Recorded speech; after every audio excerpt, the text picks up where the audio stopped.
우리 하나님의 말씀 한 목소리로 함께 봉독하도록 하겠습니다.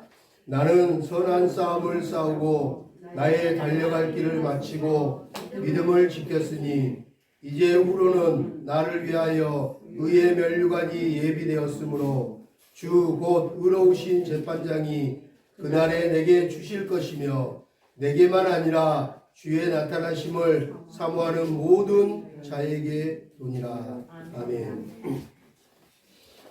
오늘 제목인데요. 함께 한번 우리 따라할까요? 선한 싸움에서 승리합시다. 선한 싸움에서 승리합시다. 우리 옆에 분 축복할까요? 선한 싸움에서 승리하십시오. 승리하십시오. 부활신앙으로 승리하십시오. 할렐루야. 오늘은 선한 싸움에 대해서 말씀을 나누도록 하겠습니다. 여러분 잘 알다시피 미얀마는 지금 전쟁 중입니다. 우리 센터에도 보이니안 가족들과 또 다른 친구 가정이 미얀마에서 왔는데 지난번에 제가 상담을 하고 얘기를 했더니 많이 마음 아파하고 울더라고요. 그 미얀마 얘기만 나오면 그냥 어떻게 할 줄을 모르겠다고 그냥 하염없이 눈물을 흘리는 걸 보면서 안타까웠습니다. 미얀마는 지금 큰 싸움 중에 있습니다. 미얀마뿐만 아니라 전 세계 모든 인류는 매일매일 하루하루에 여러 가지 많은 전쟁들을 치르며 인류가 지금 살아가고 있습니다. 때로는 청년들은 대학 입시, 또 공부, 취업, 결혼, 출산, 육아전쟁, 돈과의 전쟁, 질병과의 싸움 등 우리네 인생은 온통 싸움과 전쟁 중입니다. 우리네 인생은 죽을 때까지 여러 가지 많은 싸움을 하면서 살아야 됩니다. 때로는 부부 싸움도 마찬가지겠지만 때로는 작은 싸움도 있고 아주 후회스러운, 돌이켜보면 후회스러운 그런 큰 싸움도 있습니다.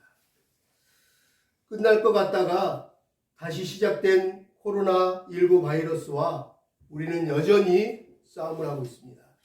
전 세계는 지금 코로나 바이러스와 함께 여전히 매일매일 매 순간마다 매일 하루하루 전쟁 중입니다. 전 세계는 지금 보이지 않는 적과 치열하게 싸우고 있습니다.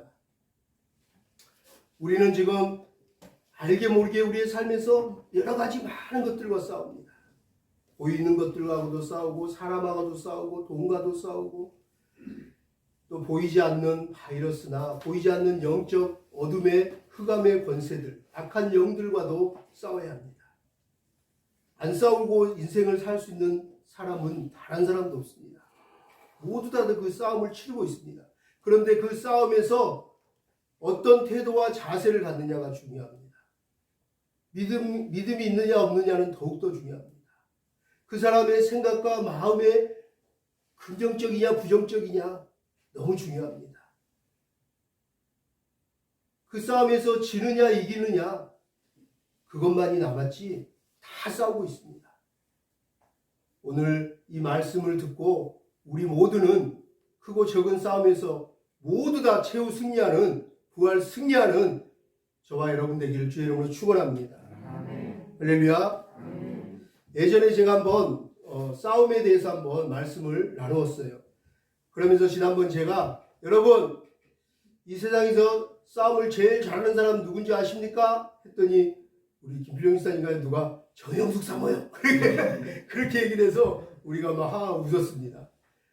그거 틀린 말도 아니에요. 저도 싸움을 평생 하면서 지지 않았는데 결혼하니까 아내한테는 지더라고요. 근데 그게 나중에 알았어요. 지는 게 이기는 거고 지는 게 현명하다는 거예요. 남자들은 다 공감할 거예요. 가정이 평화롭고 이렇게 조용하고 잘 되려면 남편들이 져줘야 돼요. 그리고 아내가 이기는 가정이 잘 되더라고요.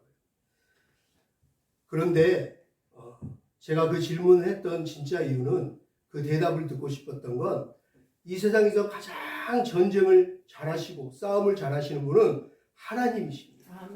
하나님이십니다. 전쟁에 능하신 만군의 여호와 하나님이십니다. 도저히 상대가 되지 않으시는 전쟁에 능하신 여호와 리시, 여호와 승리의 하나님, 만군의 여호와 하나님이십니다. 만군의 여호와 하나님의 이름으로 나아가 싸워서 승리한 구약의 대표적인 인물을 한 명 꼽으라면 우리는 서슴지 않고 다윗이요 라고 얘기할 거예요.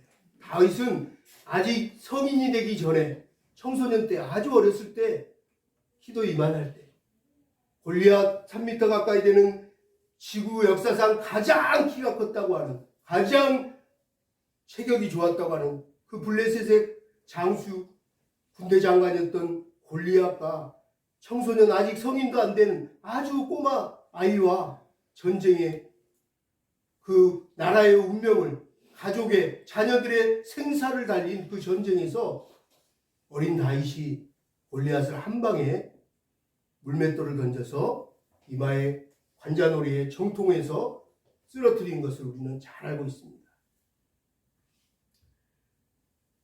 정말 만군의 여호와 하나님 이름으로 나는 나아가노라. 너는 칼과 창으로 좋은 무기로 오지만 나에게는 손에 돌멩이, 길가에서 주운 돌멩이 밖에 없지만 5개밖에 물맷돌밖에 없지만 나는 무기로 창과 방패로 창과 칼로 싸우는 것이 아니라 만군의 여호와 하나님의 이름으로 나아가 싸우노라 라고 하면서 하나님의 이름으로 나아가서 하나님을 의지하면서 하나님 하면서 물맷돌을 던져서 정확하게 맞췄어요. 구약에 그런 대표적인 다윗이 있다면 신약에도 여러 가지 많은 인물들이 있습니다. 그러나 그 중에 한 사람을, 대표적인 한 사람을 꼽으라고 한다면 오늘 우리가 함께 읽은 이 디모데 전서 후서에 디모데에게 권면하고 있는 사도 바울을 꼽을 수 있을 것입니다.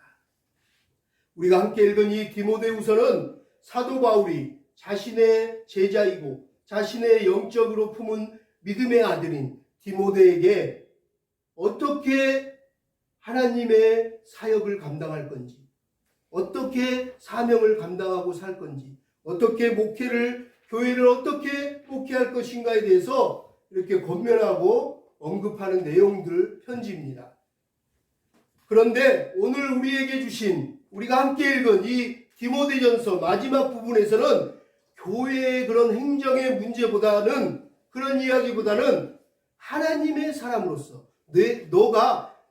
너 한 사람이, 너 자신이 목회자를 떠나서 개인적으로 하나님 앞에 어떤 사람이 되어야 되는지, 어떤 예배자가 되어야 되는지, 너 한 사람이 얼마나 중요한지, 너 하나님의 사람아 하면서 딱 꼬집으면서 그 한 사람에 대해서 얘기합니다. 그러면서 하나님의 사람들 한 사람 한 사람은 어떠해야 하는지에 대해서 말씀하고 있는 것입니다. 하나님의 일을 하는 데 있어서 그 일이 자체도 중요한 거예요. 교회 일을 봉사하고 막 이렇게 열심히 하는 거, 충성하는 거, 그것도 너무 중요해요. 그 일 자체도 중요하지만 그보다도 그 일을 하는 사람이 하나님 앞에 어떤 모습으로 서 있느냐, 어떤 모습으로 살고 있느냐가 더 중요해요.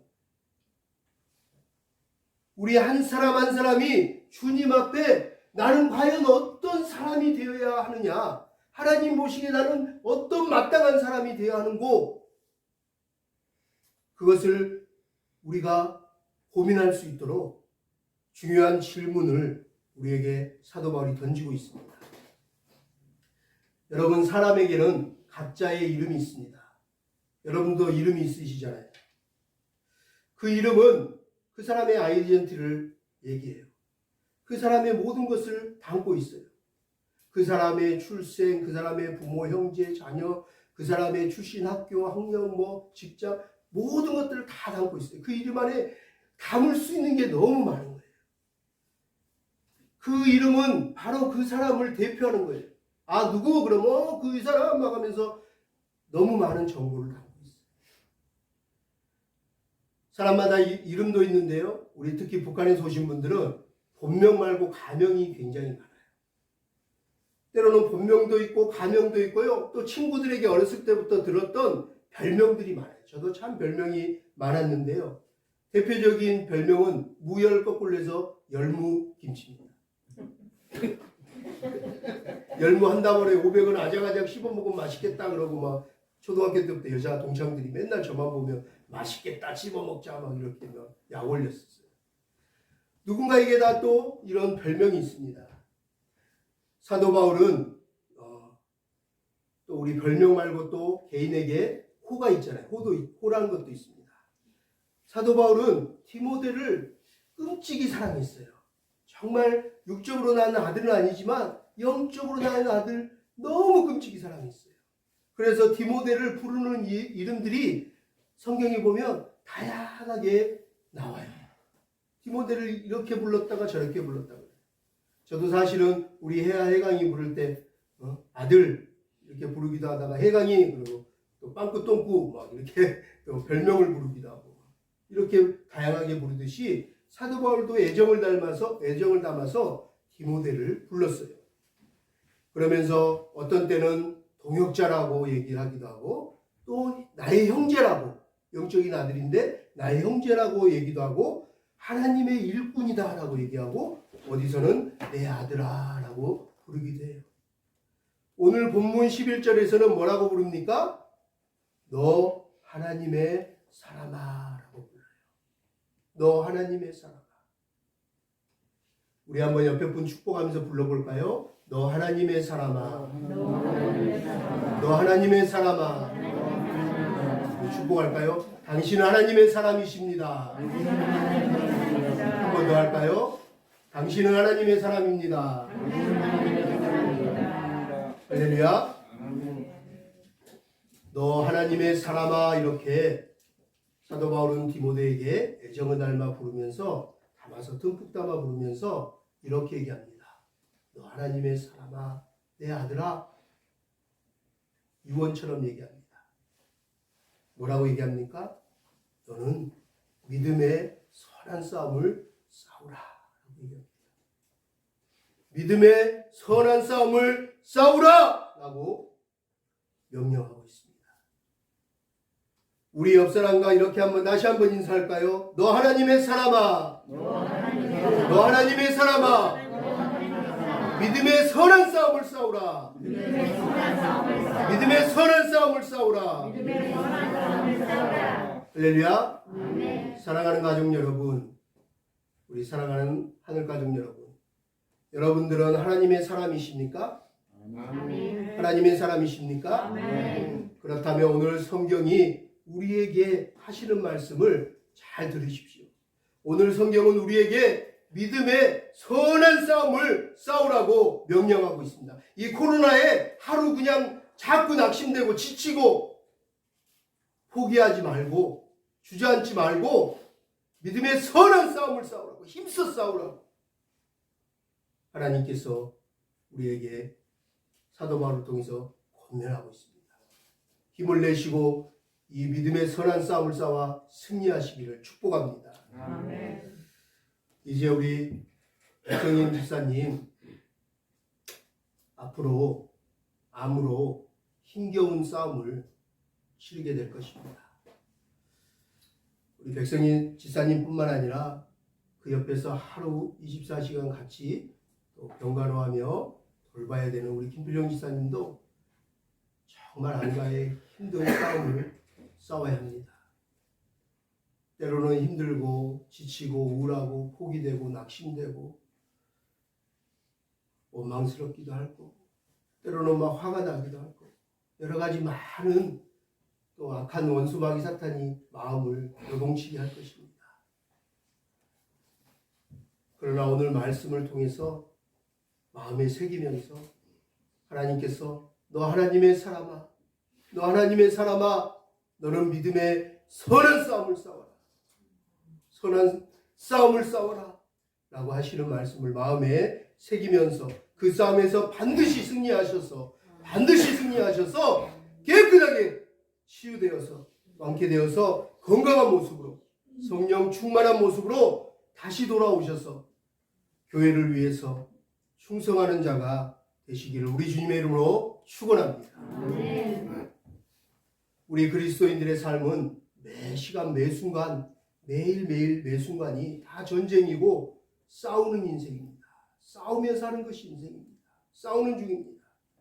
사도 바울은 본문 외에도 에베소 교회에 보낸 편지들을 통해서 여러 군데서 선한 싸움을 싸우라고 당부하고 있습니다. 에베소서 6장 10절, 17절을 보면 그리스도인의 전투에 대하여 자세하게 설명하고 있습니다. 또 본문과 에베소서 6장을 통하여 발견할 수 있는 공통점이 있습니다.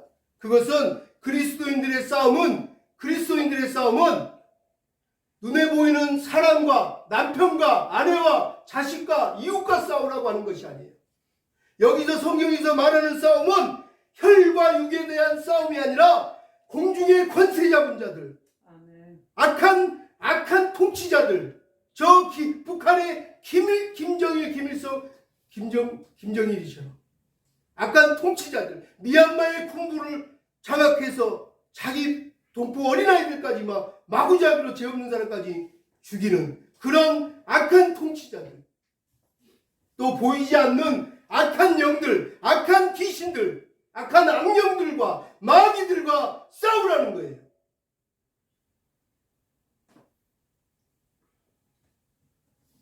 또 불의와 부정과 이 하늘의 보이지 않는 악한 영들과의 싸움이라는 것, 그것을 얘기하면서 믿음의 선한 싸움을 싸워 이겨라 라고 하는 게 첫 번째 유언과 같은 말이에요. 오늘 사도 바울은 믿음의 아들 디모데에게 이렇게 권면합니다.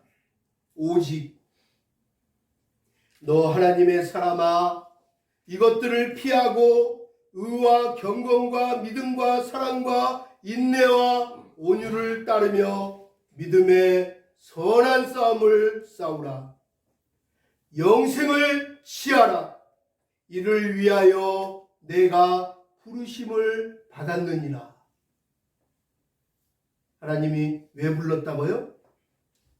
이 영적 전쟁에서 믿음의 선한 싸움을 싸워서 영생을 취하기 위해서 부르셨어요.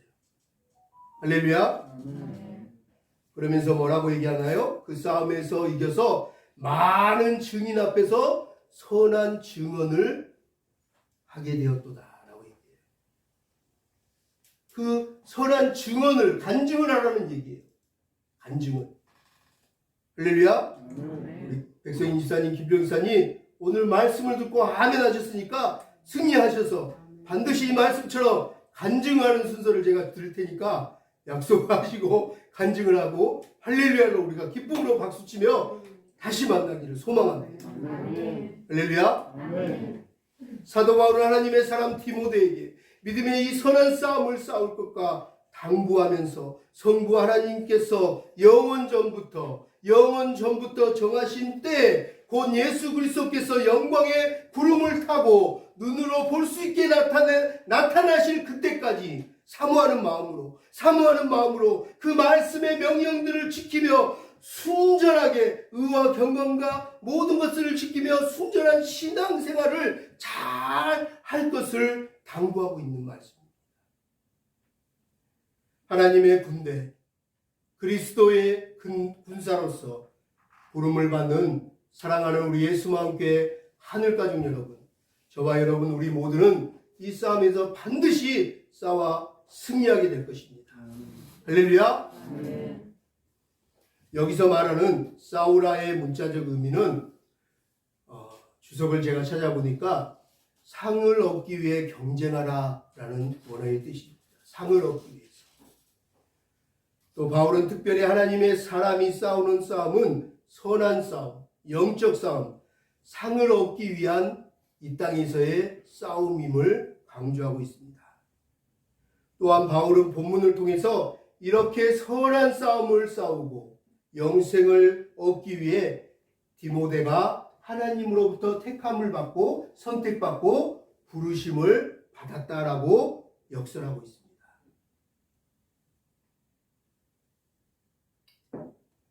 실로 인간의 삶 자체는 싸움의 연속입니다.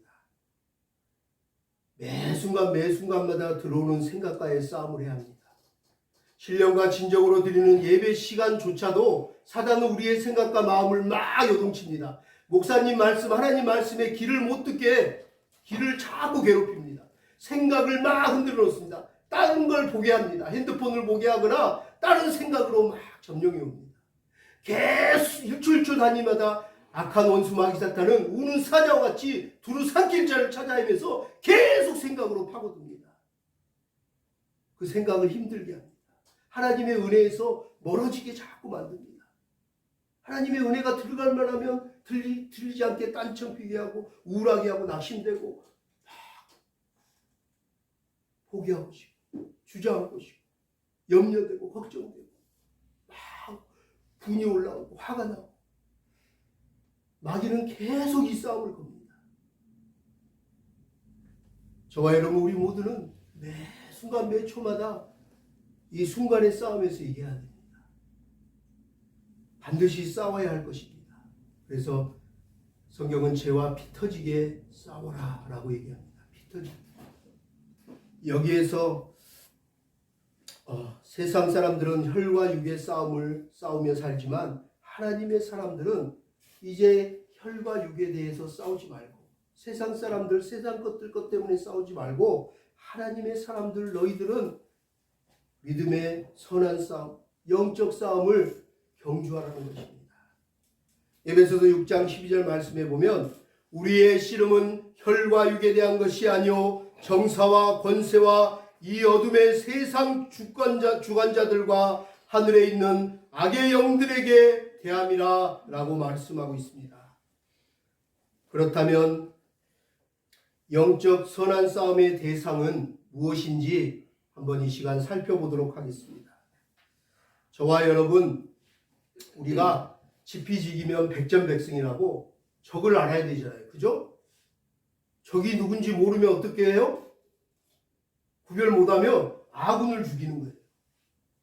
내 가족을 죽이는 거예요. 안 보인다고 분별을 못하면 뽕 총을 쐈는데 내 가족이 죽어요. 내 자녀를 쏘는 거예요. 무지하면 영적으로 무지하면 싸움을 하는데 자기 남편에게 막 독화살을 막 혀로 막 불화살을 놔서 이 불이 혀가 제일 무서운 무기잖아요. 세상에서. 성경에서 말하는 제일 무서운 무기가 뭐라고요? 혀예요. 혀. 혀는 모든 것들 다 불살라버려요. 모든 것을 다 죽여버려요. 얼마나 이 혀가 무섭습니까? 요즘 세상은 이 악플 때문에 얼마나 많은 사람들이 죽고 악한 사람들 때문에 악한 영들을 가진 사람들 때문에 안 한 일도 막 뒤집어 써서 오명을 씌우고 누명을 씌우고 그 사람의 인생을 송두리째 빼앗겨요. 기성용 사건도 지금 어떻게 판결난지 모르겠지만 진행 중이지만 최근에 여러분 보셨죠? 그거 막 하다 보니까 밑으로 해가지고 운동선수들 막 같이 다 고발했는데 거기에 지금 열심히 잘 나가고 잘하고 있는 현역 프로 선수 중에 박상하 선수가 있어요. 저도 좋아하는 선수예요.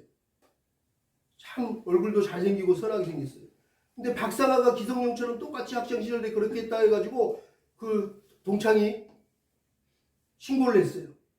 그는 너무 스트레스 받고요. 모든 사람들한테 비판받고 돌팔매질 당하고 결국은 감당하지 못해서 기성용이는 지금 멘탈이 좋은 것 같아요.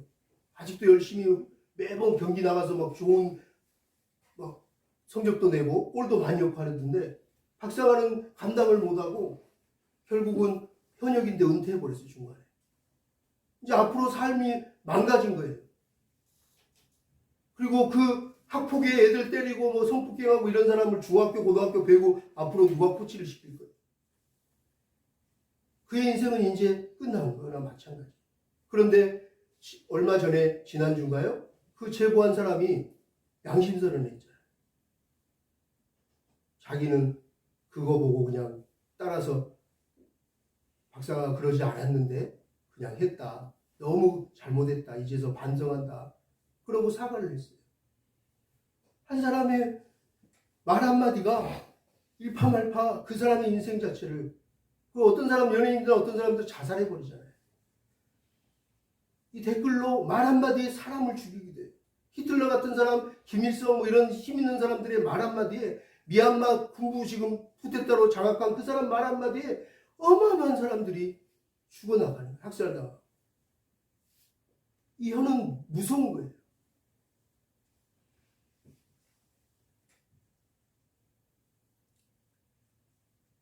그래서 우리가 무엇과 싸워야 되는지 분명히 우리가 구별하고 그것들을 말할 수 있어야 돼요. 저와 여러분, 우리가 반드시 싸워야 될 것, 그 첫 번째는 바로 성경에서 말하는 것은 악한 영들입니다. 하나님의 천사장 중에 하나였다가 하나님을 배신하고 이 세상의 임금과 주권자가 된 원수마귀 사탄입니다. 마귀입니다. 마귀와 싸워야 합니다. 첫 번째 우리의 싸움은 마귀입니다. 마귀는 에덴 동산에서 인류를 타락시킨 이래 아직도 주님 다시 오시는 그날까지도 계속해서 아담과 하와에게 찾아가서 타락시켰던 것처럼 계속해서 공격하고 끊임없이 찾아올 것입니다. 우리의 대적해야 될 첫 번째 상대는 마귀입니다.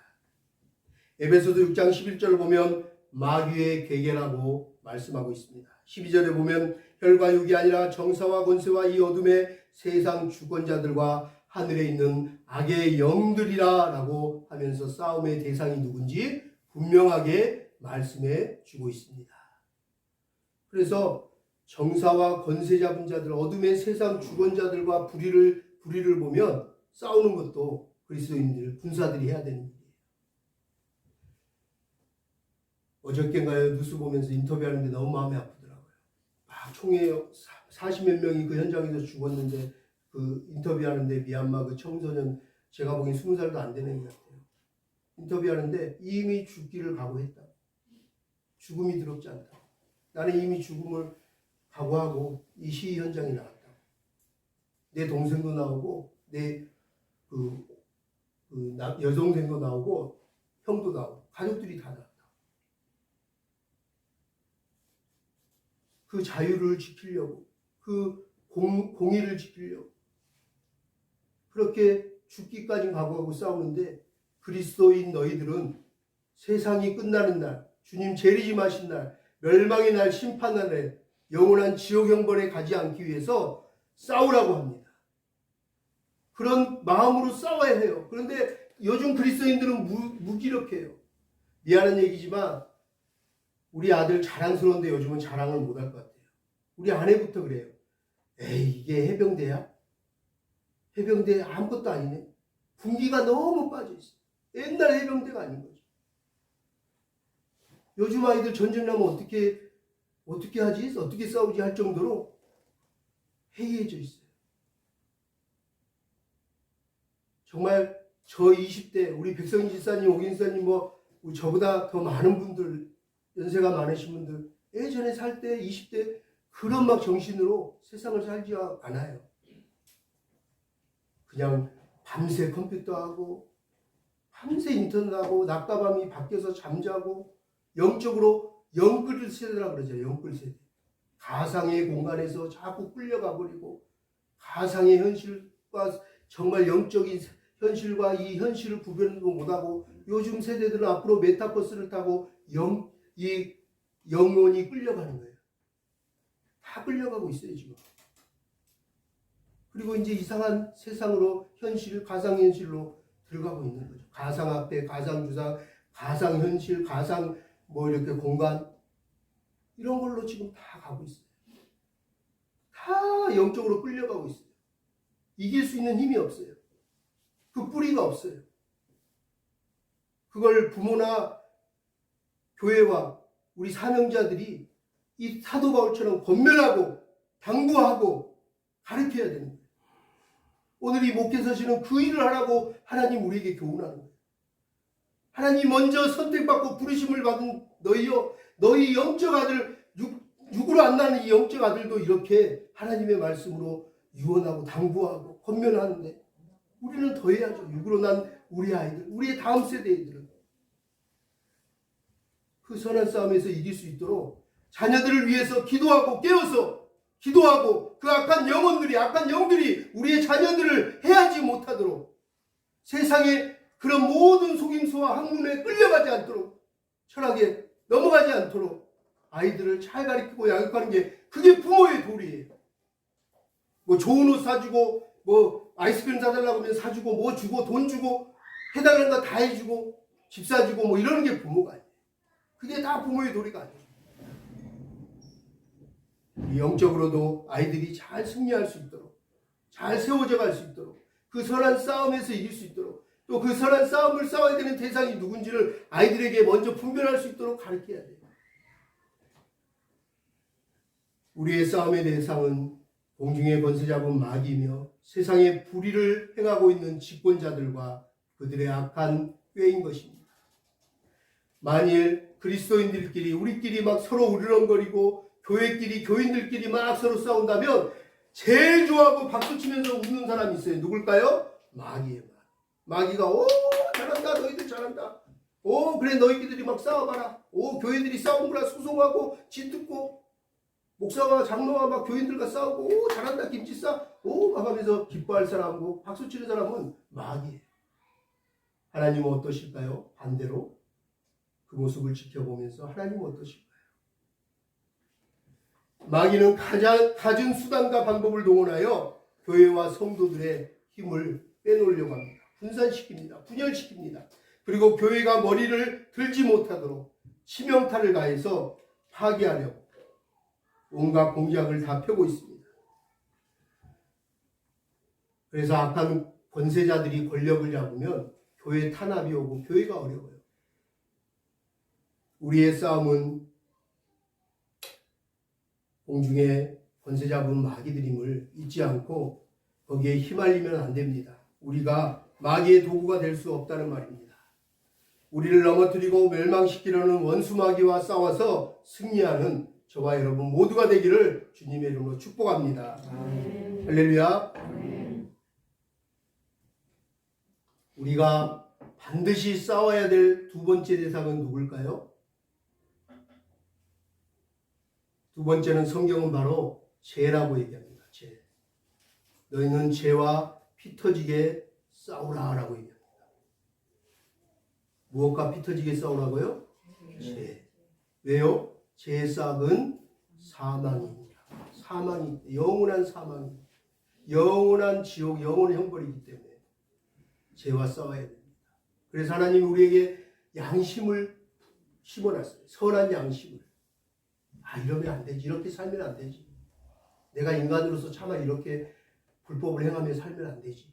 하고 하나님이 양심을 주셨어요. 그런데 지금은 양심을 잃어버린 사람들이 너무 많아요.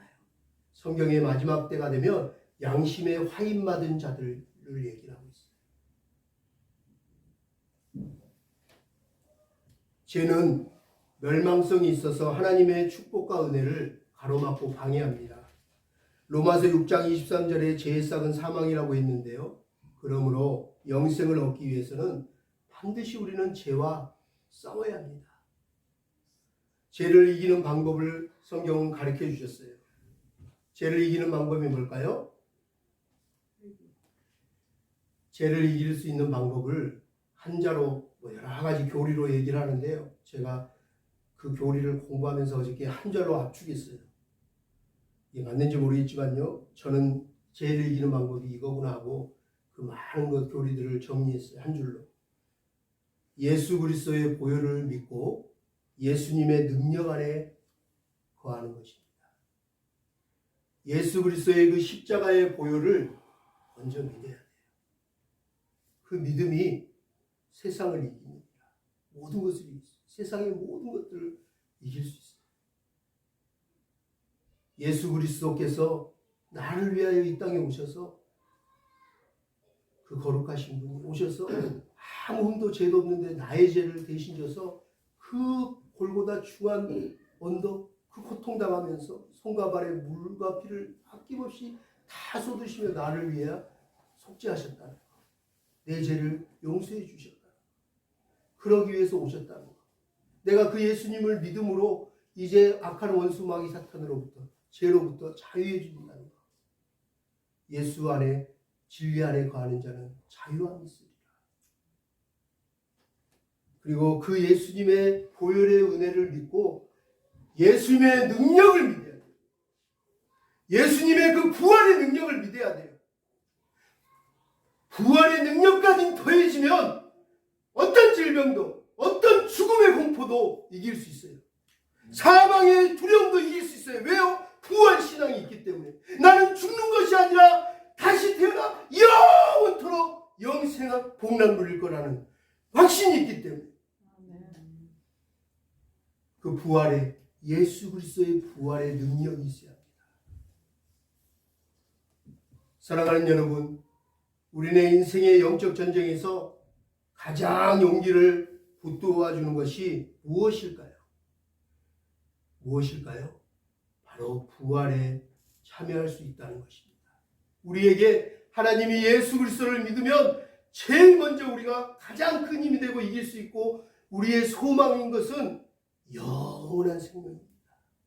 영생이요. 영원한 생명을 가졌다는 그 놀라운 축복입니다. 그 사실입니다.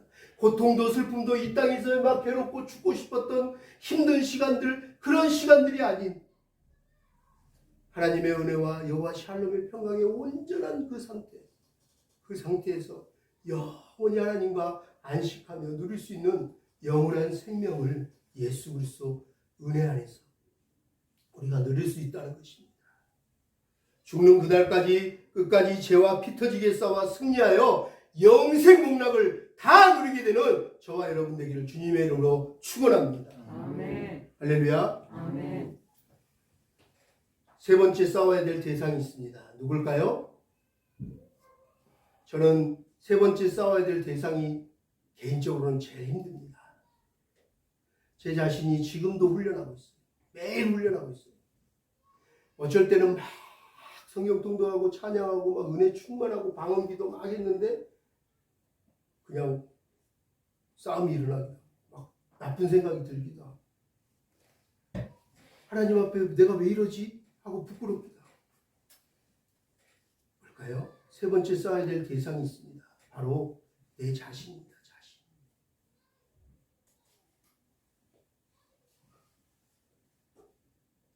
천군 10,000명 그 어떤 부대 어떤 나라의 군대와 싸워 이기는 것보다 내 자신과 싸워 스스로 이기는 사람이 더 낫다라고 성경은 얘기합니다. 우리는 죽는 그날까지 내 자신과 치열하게 싸워야 합니다. 영적 전쟁을 계속해야 합니다. 자신을 극복할 수 있는 자만이 진정으로 예수 그리스도를 그 은혜 안에 그 예수 그리스도의 이런 거구나 하고 그 은혜 안에 거할 수가 있고 선한 싸움에서 최종 승리할 수 있습니다. 사도 바울에게 있어서 사도 바울 역시 가장 괴로웠던 싸움을 마지막에 성경 말미에서 이렇게 얘기합니다. 그 싸움이 무슨 싸움이었다고요? 오라 나는 공고한 자로다. 나는 참으로 비참하고 불쌍한 자로다. 내 안에 내 자신을 내가 스스로 보는도다. 내 안에 성령의 법과 하나님의 거룩하신 양심과 세상의 법이 세상 것들이 세상 생각들이 공존하는 것을 함께하는 것을 내가 보았도다. 내면 세계를 보고 표현하는 거예요. 그것이 매일 싸우는도다.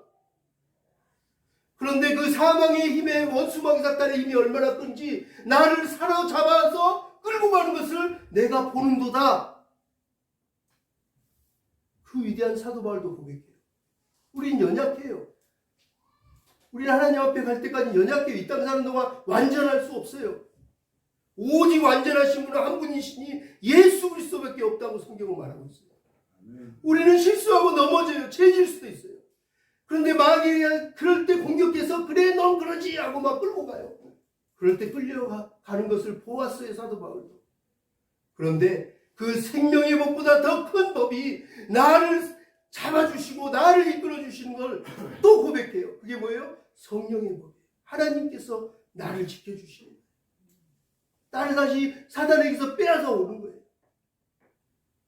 그 사망의 권세에서 나를 구원하실 이는 오직 우리 주 예수 그리스도 한 분이시로다. 할렐루야. 코로나에 목사인 저도 여러 가지 많은 사단의 공격으로 내적 전쟁을 치르고 있어요. 엄청난 영적 전쟁을 치르고 있어요. 어떤 목사님 말처럼 내가 요즘 조울증인가? 또 막 우울했다가 한참 막 이랬다가 기도하면 조금 은혜가 됐다가 또 막 현실을 돌아보고 성도들 보고 막 교회를 보면 앞으로를 생각하면 또 금방 이렇게 우울하고 또 기분이 이랬다 저랬다. 다들 우리 지금 코로나의 그런 어려움 속에 있어요. 그러나 이렇게 비참하고 힘든 공고한 인생 가운데 그 사망의 몸에서 그 고난의 늪에서 그 궁지에서 우리를 건져내시는 분이 있습니다. 사도 바울은 그것을 고백하고 우리에게 말하고 있습니다. 오라 나는 공고한 사람이로다. 이 사망의 몸에서 누가 나를 건져내시랴. 누가 나를 건져내랴. 오직 예수 그리스도 한 분이심을 믿으시기 바랍니다. 아멘. 할렐루야. 아멘. 사도 바울은 그렇게 말하면서 내 지체 속에 내 질서 속에 한 법이 내 마음의 법과 싸워서 내 자신과 싸워서 내 지체 속에 있는 제 법이 매일매일 나를 괴롭히고 매 순간 나를 공격하여 제 아래로 사방으로 나를 자꾸 끌려가 사로잡아가는 것을 보았도다 하면서 안타깝게 호소하고 있습니다. 여기서 그는 믿음의 선한 싸움을 싸워라. 나도 그 싸움을 했다. 디모데야, 내가 먼저 해보니 이 싸움이 진짜 쉬운 게 아니더라. 그러나 중요한 건 이겨야 한다는 거야. 승리해야 한다는 거야. 끝까지 싸워야 된다는 거야. 할렐루야. 그런데 그 싸움은 어떤 싸움이라고요? 내 자신을 죽이는 거예요. 내 자신을 죽이는 거예요. 내 자신을 죽이는 거예요. 십자가 앞에서 내 죄성을 죽이는 거예요. 내 죄성이 올라올 때마다, 가시가 올라올 때마다 죽이는 거예요. 말씀과 기도로 죽이는 거예요. 그래서 사도 바울은 고백합니다. 그런 나도 매일 싸우기에 나는 날마다 죽노라. 나는 날마다 죽노라. 그럼 내 자신이 매일 나를 힘들게 할 때마다 나는 십자가의 보혈에 십자가 앞에 나아가서 십자가 앞에 나는 죽노라. 자신을 죽이며 사는 인생이 되라고 얘기합니다. 나는 날마다 죽노라고 고백했던 그 멋진 사도 바울의 고백이 저와 여러분들의 신앙 고백이 되기를 축복합니다. 그럼 마지막으로 한 가지만 더 여쭙고 말씀을 마치고자 합니다. 사랑하는 하늘가족 여러분, 코로나로도 힘든데 경제적으로 육적으로 여러 가지 많은 것들, 애들 요즘 교육하는 것도 센터에 너무 힘들어요. 애들 교육하고 키우는 것도 힘든데 도대체 언제까지 이 싸움을 우리는 계속해야 될까요? 도대체 언제까지 우리는 이 믿음의 선한 싸움을 계속 하며 살아야 할까요? 언제까지라고 성경은 얘기합니까? 이 성경을 한번 볼까요? 오늘 14절 말씀입니다. 그에 대한 대답을 해주십니다. 하나님께서. 함께 읽겠습니다. 우리 주 예수 그리스도가 나타나실 때까지 점도 없고 책망받을 것도 없이 이 명령을 지키라 라고 말하고 있습니다. 우리 주 예수 그리스도가 다시 너 앞에 나타날 때까지, 그 심판날까지, 우리 인생이 길면 70이요 80이라고 했습니다. 한거라면 언젠가 우리는 다 죽어요. 70이 돼서 죽던 80이 돼서 죽던 10살이 돼서 죽던 태어나자마자 죽던 언젠가는 죽어요. 그러면 그 죽은 영혼들은 어디 앞에 서요? 예수님 앞에 서는 거예요. 우리 주 앞에 서는 날 반드시 오는 거예요. 우리 주님 앞에 서는 날이 모든 인생 가운데 오는 거예요. 그 인생이 길 것 같은데 안개와 같다고, 훅 지나가 버린다고, 돌이켜보면 아무것도 아니야. 한날의 안개와 같다고, 화살처럼 휙 지나간다. 천년이 하루 같을 것이요. 그 시간이 지나고 나면 허무하다고, 헛되도. 그날이 반드시 올 거라. 잠시 잠깐이면 올 거라. 근데 그 서는 날까지 잘 버티라고, 잘 싸우라고, 잘 싸우라고, 잘 버티고 잘 싸우라. 디모데야, 너 하나님의 사람아, 그러고 승리해라. 승리의 그날 우리 승리의 창가를 부르며 두 팔 벌려 할렐루야로 하나님을 찬양하게 되는 그날이 우리 앞에 속히 오기를 주의 이름으로 축복합니다. 아멘.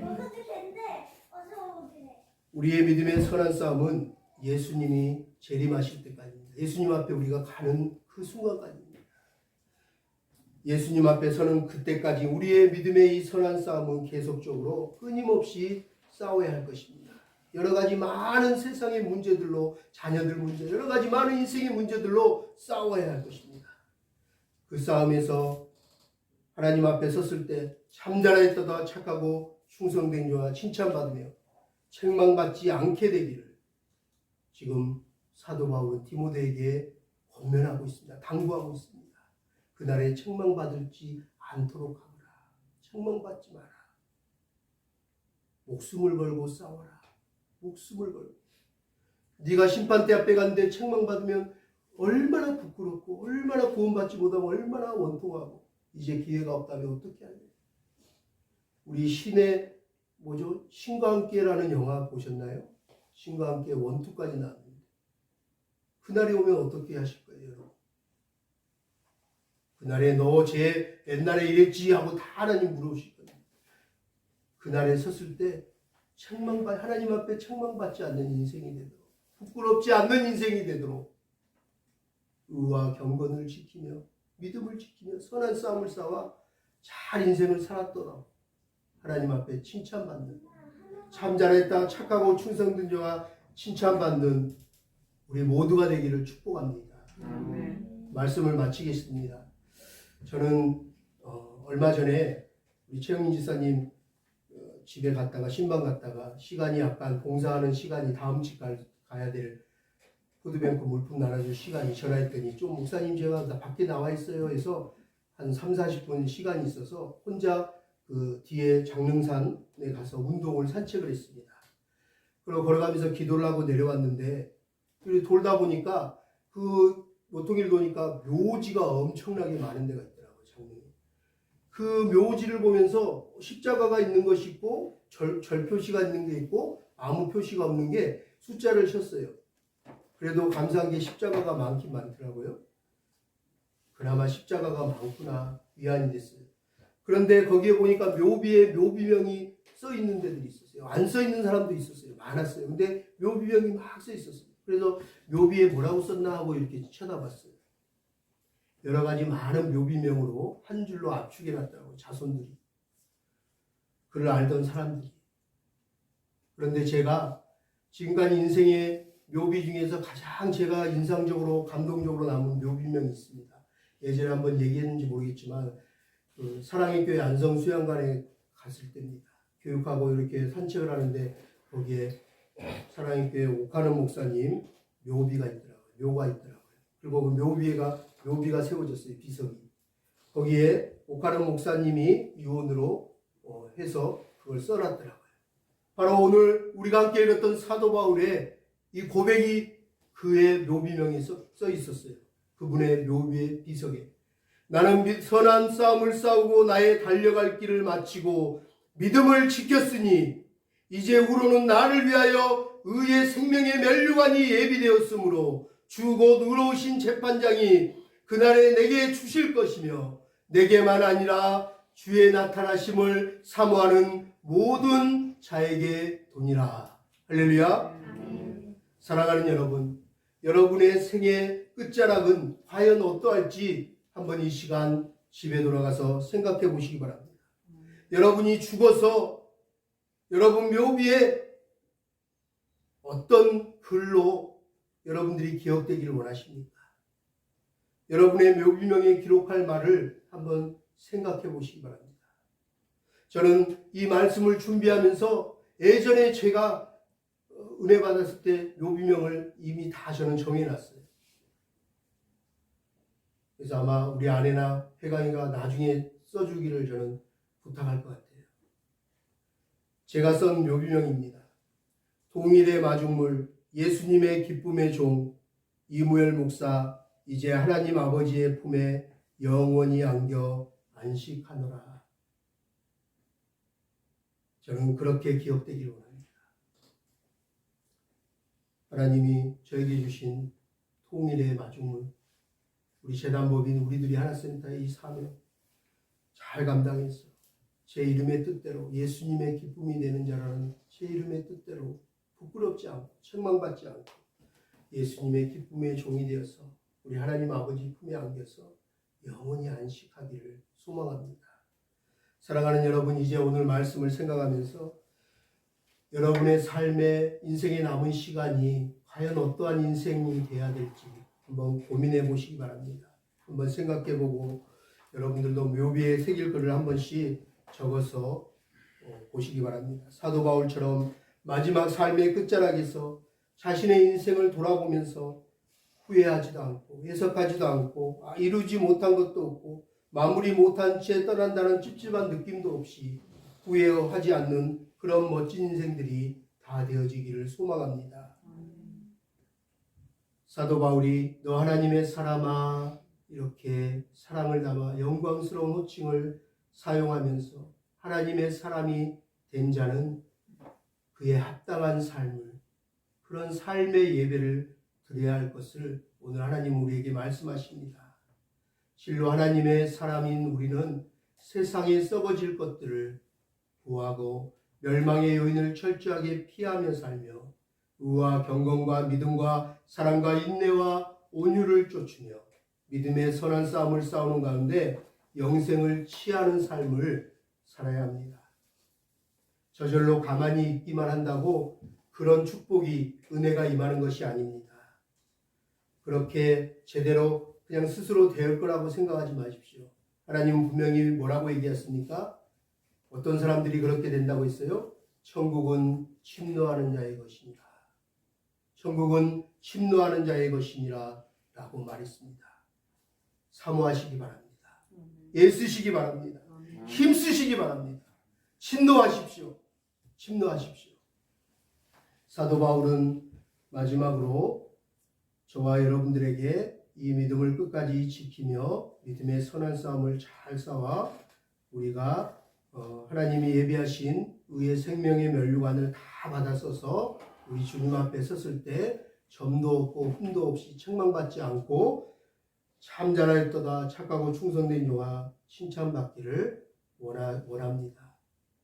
디모데에게 했던 이 말씀은 하나님이 바로 오늘 이 말씀을 듣고 있는 여러분에게 하시는 말씀입니다.